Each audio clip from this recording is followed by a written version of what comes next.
Welcome to Isis in the Bible Summer Gathering, week number 1, Solstice. The question today is every solstice the same every year?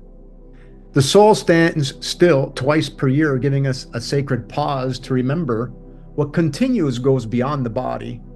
The summer solstice invites us to understand the infinite nature of the soul, embodiment, near-death experiences, and reincarnation.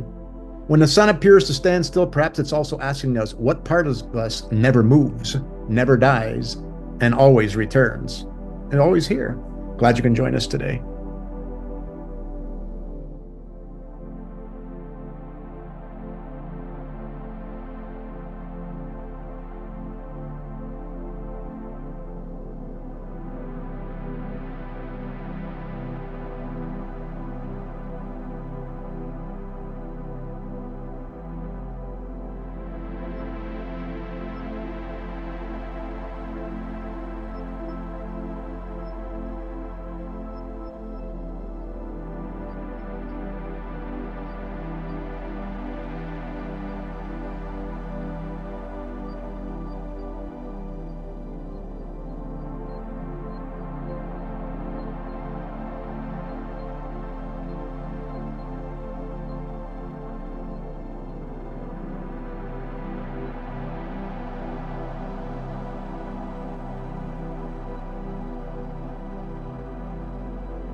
So as I was working on this video and I go take a break and look out the window, this is cool. I like just showing the synchronicities. There was one of Mother Nature's beings, our sister rabbit, aligning with not only the moon rising, but also the flavor of one of the slides we created moments before, which we'll speak a bit later. It's truly amazing the guidance they always give. So right at the exact time, I go look out and he's standing still. He's looking straight at me. I was at a different window, then I ran over here, grabbed my phone to take a picture. And then I tried to take a video, and you can see the moon was exactly rising. So he's showing me, look at, he's rising up and standing perfectly still. And then also on the midheaven, in which I have this circled for a different chart. So they're doing a lot of that. They're doing it, the cardinals are doing it, which I'll show you. And then I zoomed in with them here and just, so you can see he's just staring at me right into the camera, because the eyes can connect, right? Because that's love. The black holes will connect. They'll read minds. They read images, right? They'll see your images. So I'm always inviting him over so I can give him a pet on the ears, but maybe he doesn't want to be pet. I'm not sure. So that's really cool. So this is a map, a guide on the max journeys of the sun and the moon. We showed this before, right? The sun goes from the north limit, which is the solstice in the north. So there's a northern solstice and a southern solstice. I don't like calling them winter and summer because it depends where you're at, right? Because if you're south, then you get the winter solstice while we're doing the summer solstice. So this is the northern limit. So if you're standing, I'll move this out of the way. If you're standing right here, like here's Verna and Susie. In the summertime, this comes up really high, and that's Jesus on the mount. Like I think it was Alexa that said that. That's Jesus on the mount. He's at the highest point going, oh, okay, what did I create? What did I do? Right?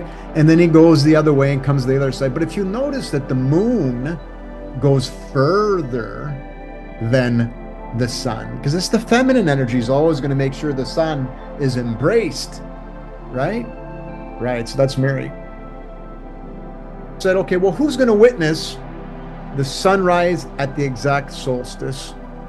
And that's going to be the 59 west longitude. So all around here, so if everything's going to beautifully happen, it's going to be along this location, which is kind of cool because it's right aligned with what we're talking about, is this south node, north node, obviously on the other side, which is coming near Regulus. And we're going to talk about that because Regulus is the heart, or one of the 4 royal stars of the heart, the essence of being Braveheart. As we're going through these waves, what are we doing? We're having a brave heart because we know we're infinite. So the story for this whole summer is about that, and I'll talk about that. This location, right where you guys are at, the solstice rising in the east, is going to be exactly where you're at, Susie, you and Verna. Isn't that beautiful? Absolutely. Absolutely beautiful. And then who's going to witness it exactly overhead? Well, it's going to be the 54, 55 east longitude line, which is right here. Whatever countries are in over here. But look at it's going to be a line Markab wings. So many people are going to be have wing experiences.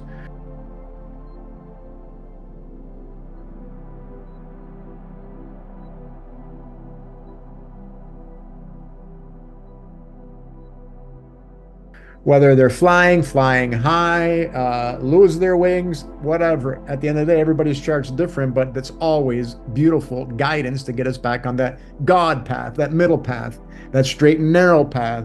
Hey, I'm staying in center mode, man, right?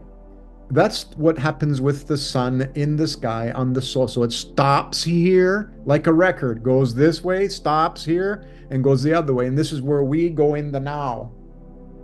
Like what I was saying to Susie earlier, next door neighbor says the lady's got Alzheimer's, and it's so beautiful because she has no memories of the past and nothing into the future. She's always happy. Why?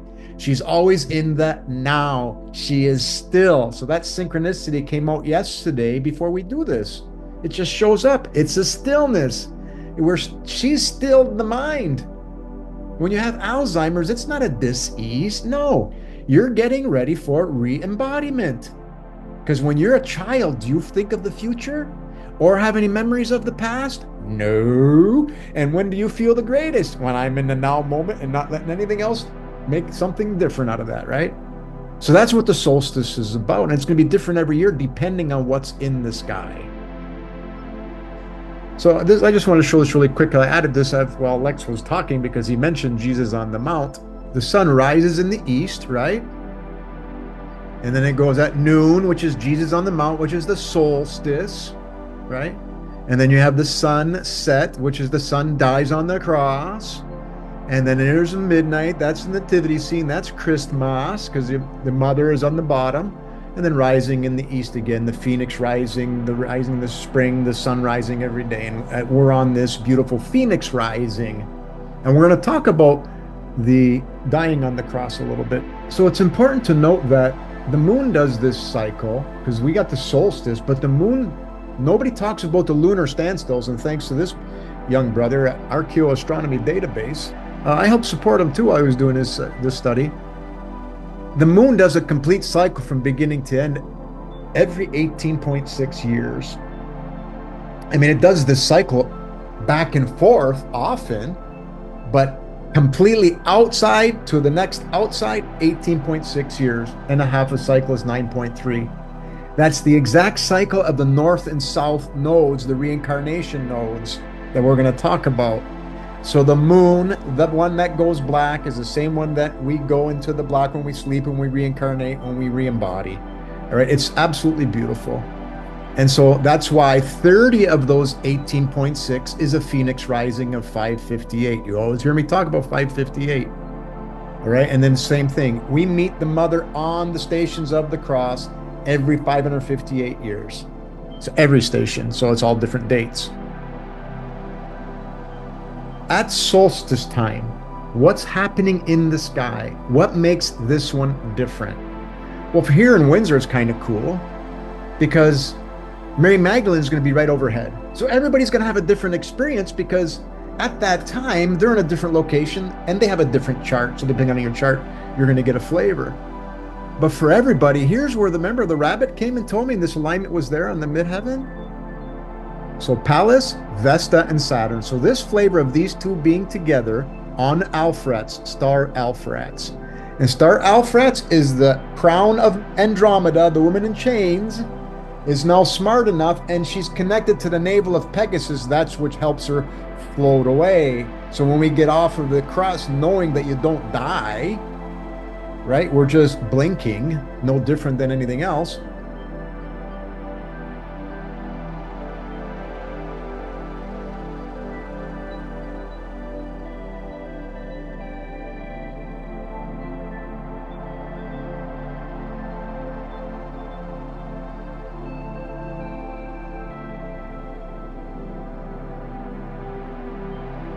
So this is a reminder because Pallas it's time for communities to know the internal flame that never goes out. And that's the virgin waters.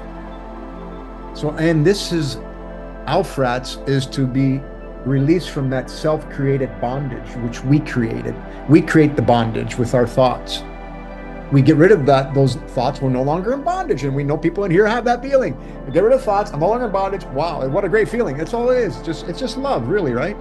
And these are all just different essences, different frequencies of the all, of God, of Mary, whatever you want to call it, that allows us to wake. It's just spirit energies. Yeah. So that's happening. And then another beautiful sign, Ceres, relationships.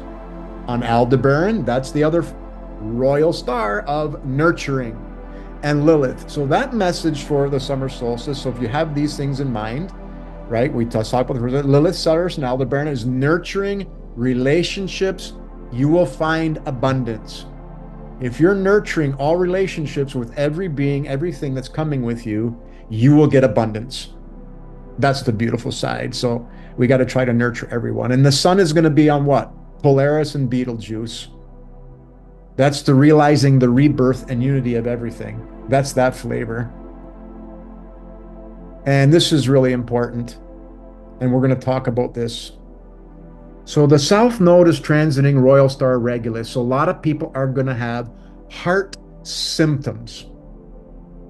They can be invigorating, brave heart symptoms, where you just get this amazing courage. Or if our heart is not clear yet, you will get symptoms, guidance, whatever. So be brave if we have these. And I reach out to people who have, they have these symptoms, I'm going to call it. I want to, whatever they are, and they don't go to hospital no more because they ride them out and they're totally fine. Okay, they've never been able to find anything with this person's heart. So I give them a heads up, hey, just so you know, I know you're doing your work, so you should maybe not even feel this, but just in case you do, this summer is going to be about the heart, because Regulus is that brave heart in Leo, the lion. And what's it across? Again, it's about forgiveness. So we're doing our forgiveness process. That clears the heart. All right. So this is exactly at the solstice time. So these things that we should be thinking about. Okay, let's move on to why we must look to the stars for incoming weather. Have you heard of the mud flood hypothesis and the disappearance of all kinds of structures, they cut Tartaria, from historical maps? All around the world stuff happened. And it happened starting in the 1700s. What was happening in the sky? And why am I putting this here with the summer solstice? Because guidance told me to. All right? So we know that they say Jesus died on the cross, and we showed this before, 31 AD. It's an energy in the sky where you got both Marys, Eris and Juno, Virgin Mary, Mary Magdalene, and the Son dying on the cross. Well, in 1705 AD, because every 558 years, the Son dies on the cross. There's not one literal Jesus that died on the cross at that time. It's something we do as that Christ within, dying on the cross, meaning I can come off of this cross now that I've put myself on and reincarnate and get to in this body, and I can make myself whole again. So in 1705 was dying on the cross, and that started a whole bunch of cleansing upon the earth. All right? Can I add something to it? Absolutely. Because what I see that it is a special depiction of what is happening, and that's the divide between Jesus, your Zeus, your light one, and Christ, your dark one, as the middleman between them is put on the cross. So you are put into the situation that you have to live your dark one and project it into your light one. With new images. And that feels very insecure. You are forced to look around what is going on. Yes. And that's what I call, we are living in the stepping stone age into the new era. And you can look at it from the other point, and that's stepping out of the male dominant era. Exactly. It's a cleansing period, that causes a lot of pain, a lot of not love, that's still love, but it's blanketed as not love. But we are doing a very loving thing that is cleansing all the energies. It has been a very rigid era, the male dominant era. We had to live fighting each other, or flying away from each other, fight or flight. And that is what we are cleansing. Exactly. Yeah, thank you. Exactly. Yeah, thanks for that, Lex. Yeah, it is. And so what I'm going to show you is people are dying on the cross all the time. It's not just, but en masse, we don't understand what's happening because, as I'll show you in a minute, but basically Mother Nature makes a lot of things die on the cross, especially what man creates, what man builds. Mother Nature's not happy with it, so every atom will die on the cross. It'll take down buildings, whatever. It'll do things. And a lot of people leave the visible at the same time. So this video here from this brother here, Tartaria Vault, Origins of the Mud Flood, and the 1755 discovery that rewrote history. This video explores the mud flood hypothesis and the disappearance of Tartaria from historic maps. The narrator argues that the catastrophic Lisbon earthquake of 1755 served as a potential reset event, facilitating the destruction of archives and enabling a global, coordinated rewriting of history during the ensuing inheritance period. The central premise suggests that the architectural similarities across continents and simultaneous removal of these documents and cartography point to intentional suppressed history rather than natural coincidences. So there was a tsunami and a very strong earthquake that happened on that day. They're saying that Lisbon itself had 30 to 40,000 people leave the visible, about 15 to 20% of the city's population. But it was happening everywhere, all over the place, across the whole world. There was a tsunami off this on this earthquake. It was what did I say here? It was a 8.7 magnitude earthquake, November 1st, 1755. Oh, and November 1st, 1755 is also All Saints Day. Well, yeah, because a lot of stuff's happening in the sky. So there was a tsunami, and it reached 60 to 20, depending where you were at, 60 to 20 meters high. That's high, man. And striking 40 minutes post-quake. And then these effects were felt as far as the Caribbean and Ireland. So it happened everywhere. What I want to add to the Tartaria worship, as I call it, that we can see the buildings of where a certain elite lived and created. We do not see the possibly poor conditions other people lived in, because they have disappeared, because they were poor conditions. Right, but Mother Nature is always going to take down this. Mother Nature doesn't want these things. These are not elite. These are sleeping. We sleep when we build these structures, and Mother Nature buried them all. All over the world, you have buried underfloors, and nobody wants to talk about it. But you know why? Mary was transiting there, and I'll show you that. Mother Mary came and said, "You kids are not being one with nature. I'm going to take it down." That's what happens. So while I'm working on this, the cardinal shows up as I'm researching this event. And look at the part of fortune on the Southern Star, the Southern Cross. Okay? So remember this, because it's going to come up. November 1st, 1755, there's the sun aligned, the part of fortune on the Southern Cross.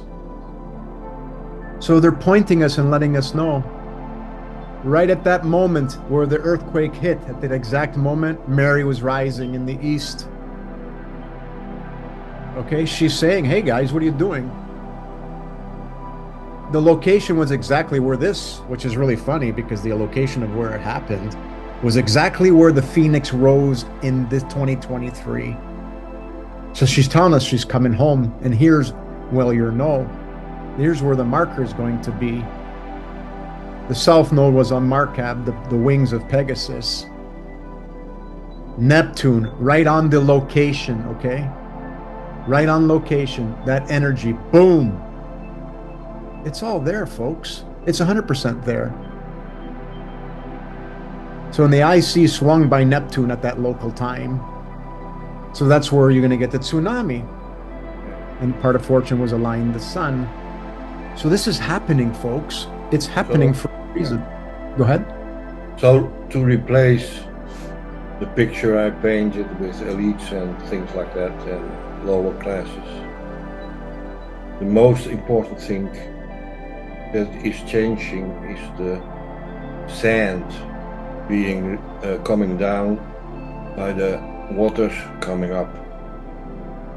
That's the most important part of our experience. Yes, the unmanifested waters, absolutely. We'll always cleanse. Yeah, it's beautiful. So while doing the research into this year's summer solstice, two ducks started looking at me like I needed to figure something out. And when I started tuning into the POF on the part of fortune on the crucifix, say the Southern Cross, Alpha Crux, as they call it, Alpha for the Crux, which is a Southern Cross, and the summer solstice, they immediately both started staring at me. I didn't take a picture of them, so I had an AI put a couple ducks on my view out here, but they were looking straight at me, going, and they just sat there. This is my view. It's a small view, and they come and sit right there and just stared at me. As I'm tuning in to find out when the Immaculate Conception node is going to be on the Southern Cross, when you see the Southern Cross for the first time, it's so important, right? And that's what the Polynesians used to know where South was at. Well, they both stared at me and a car alarm started going off. Look at that. What are they trying to tell me? What's going to happen this summer solstice? Could be nothing. Could be something. Could be personal with just me. Could be with anybody. I don't know. But I'm documenting it because I'm learning, right? I'm completely learning. I'm learning how to navigate the stars. And that's what we're doing here, navigating the stars. Because Pluto's going to be rising shortly after. And it's for this location, minus 105 west. And where's 105 west? Right here. And it's aligned with Hamel and Shadar. And usually when there's something lined like this with Hamel and Shadar, something happens somewhere on Earth. So we'll see. They want to teach me. They sure do. They want to help me remember, I should say. So that being said, it's the end of duct tape.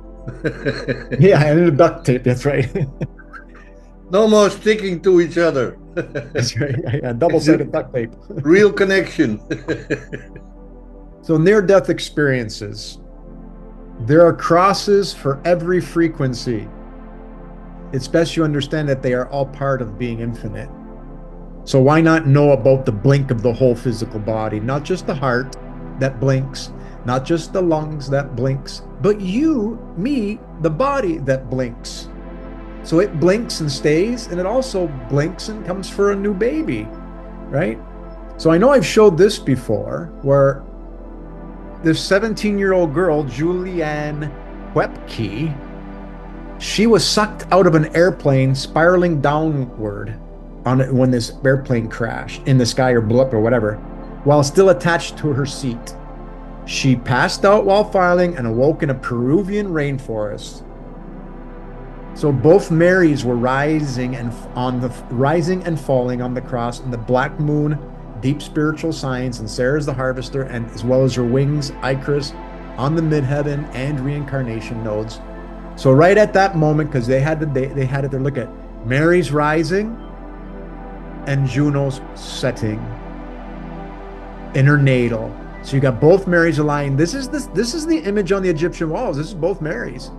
Isis, Eris, Virgin Mary, Nephthys, Juno, Mary Magdalene, both there. Look at re-embodiment, right? Getting the souls being attached into a new embodiment. Those weren't mummies over there. There was no mummies in those tombs. Those are put in later in life. Those are people that didn't understand because you don't save the body. That's materialism. You always get a new body. No questions asked. So, but if you look, Immaculate Conception bottom at that exact time was on north and south node, okay? And there's her wings, north node. This is the reincarnation. You can see all these beautiful alignments in her chart. I won't go over them. I don't want to bore you, but you can see that these alignments are there, and they're there always in all the different ones. So I did some NDE. Justin came over yesterday and said, hey, did you hear about this? Did you hear about that? And I went and looked at that book, and it led me to all these. So Pam Reynolds, in 1991, during a rare surgical procedure, Pam Reynolds reported leaving her body, witnessing events in the operating room, and encountering a reality beyond ordinary perception. So whether viewed as a near-death experience, a glimpse beyond the veil, or a journey through a reincarnation gateway, her story continues to challenge our understanding of life. Well, not us. It challenges many, but not us, because we know the truth and the enduring nature of the soul. So look at what she had going on at that exact moment. There's Mary Magdalene, Destiny's Gate on the reincarnation node. Mary Magdalene, Black Moon, all aligned there.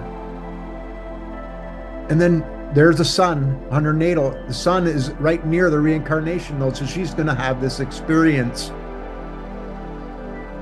So Juno aligned reincarnation node, Destiny's Gate, the sun aligned reincarnation nodes, and Juno aligned Black Moon. So what's the message here? She needs to be the Mary Magdalene, the nurturing one. Royal stars, nurturing and transcendent abstinence is at play. And her destiny is to talk about reincarnation. It's in her to do this. This is why it happens. Because spirit's always going to tell us who we really are and who we're not. We're not the physical body. We're connected to spirit, 100%. Here's another one, Ibn Alexander. In 2008, this guy's a doctor, by the way. So he's a Dr. Y, so everybody respects him, so they might listen to him more. So in 2008, while in a week-long coma, Ibn Alexander described a profound journey beyond ordinary perception, guided by a feminine presence. And returning with a transformed understanding of life and consciousness, whether interpreted as a near-death experience, a glimpse beyond the veil, or an encounter, same thing. His story invites us to consider the soul's capacity to transcend and remember its deeper nature and return with renewed purpose. So he has, at that time, look at, Mary was setting on his natal chart. Exactly. That's the dying on the cross, right? It's there. The midheaven, right on his midheaven, which has the reincarnation nodes. Look at that. There is the Immaculate Conception on his Destiny's Gate, and where on Al Gol, which is a throat. That means he's got to voice this. His destiny is to do that, and not only that, he has Chiron, the wounded healer, on his north node, and then Chiron, the wounded healer in Capricorn, was on north node. All reincarnation, dying on the cross. It's a blink. Whether you blink and stay or blink and reincarnated, you're infinite. Get over it. All right. So the theme, Virgin Mary on the cross, destined as a wounded healer, holding up other people's worlds, because that's what he's going to do. He's going to hold up other people's worlds. But they can't say it's woo-woo because the proof is in the pudding. And we're showing it over and over and over again. And one last one, James Leniger, we've talked about this one before. This is the synastry chart between his last life and this life. You can see the north nodes, the south nodes are together, which the north nodes will be on the other side as well. And wings, as he was an airplane pilot. And you can see that the synastry chart, Chiron, the wounded healer. And now there you got Ceres, the sun, Saturn, and Mother Mary, okay, all saying, hey, but he's got to be careful. He's got to really be careful this life, because he can't go and be a jet fighter pilot and go and do things that aren't loving. That's why he got pulled. Anybody know him, please reach out. So the time he told the story, look at that. Mary was transiting Mary, Ceres, the sun. So Mary speaking to him to speak so he can hear himself, right? And there you go, his wings on Hygeia while he's telling the story. And there's the Chiron, the wounded healer. So here's another one. The theme is Mary's cleansing his wings because he got pulled while he's a jet fighter pilot using his wings in the wrong way, right? He got a harvested heart, and he's got, because it's a forgiveness, because this is an Aquarius, Aquarius is forgiveness, across from the heart, Leo, right? The wounded healer. And that's karma. He's got to really be careful. So we get these messages, we get to see them, we get to remember them. So we do what? You don't go and fly no jet pilot to go do anything to anybody. That's not what you're here for. There ain't no enemy. The enemy is me. My karma is my karma. If I'm going out there to attack myself, then the self is going to attack me, and that's a divine feminine. Will pull you right on that cross, right? We got to be good. I want to express something. Okay. I mentioned the duct tape. Maybe people do not understand, but I connected with the fairy tale of the white swan, where the king on the court receives a white swan, and it's sticky. And everybody wants to know what this white swan is. And they all stick together. As I've seen many times in the past, 3 to 5 male ducks jumping on a female, and she wants to escape. It's an awful sight. Mm-hmm. But I haven't seen it for a long time. Right. So the duct tape is really the construct of the ego that wants to be that light being, the pale white knight, but that's only thin if it's not backed by shadow. It's a thin veil without a shadow behind it, because it doesn't get real. I lost my train of thought, but anyway. No, you were talking about the duct tape, and it's a point well taken, because this is what this solstice is about. See, Vesta of the Vestal Virgins, we got to know that there's immaculate conceptions and not to treat each other in these lifetimes like pieces of meat. Thank you. I connected with the patchwork blanket again. It's the two parts of the soul that don't know how to connect with each other. Exactly. They are forced to accept each other and pull it in, and then make the real connection again. Thank you. We're still recording, and I'm okay with still recording, but if somebody wants me to stop, say so. Cece. The story about the girl that fell out of the plane in Peru. Mm-hmm. Did she survive? Yep. Instant reincarnation. She had both Marys there. Yeah. Yep. And that's all we have for today. Think about how many times